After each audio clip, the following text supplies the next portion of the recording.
Habari za asubuhi. Salama kwema?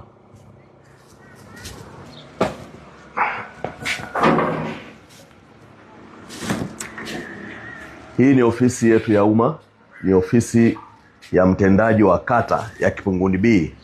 Huu ni muda wa kazi na ni asubuhi, ni zaidi ya saa 1:30.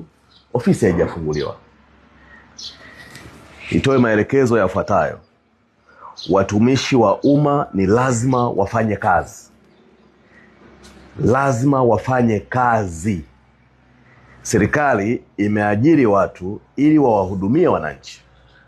Mheshimiwa Rais Daktari Samia Suluhu Hassan anataka Watanzania wasikilizwe, wahudumiwe, watatuliwe kero zao.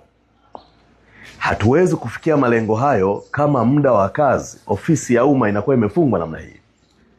Tumia nafasi hii kwa niaba ya Waziri wa TAMISEMI Profesa Shemdoe nimwelekeze mtendaji wa kata ya Kipunguni B, popote atakapopata taarifa hizi akaripoti kwa mkurugenzi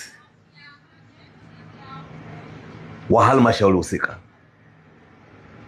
na akajieleze kwa nini muda wa kazi ofisi ya umma imefungwa, na mkurugenzi nimwelekeze kwa niaba ya Mheshimiwa Waziri achukue hatua za kiutumishi, hatua za kinidhamu.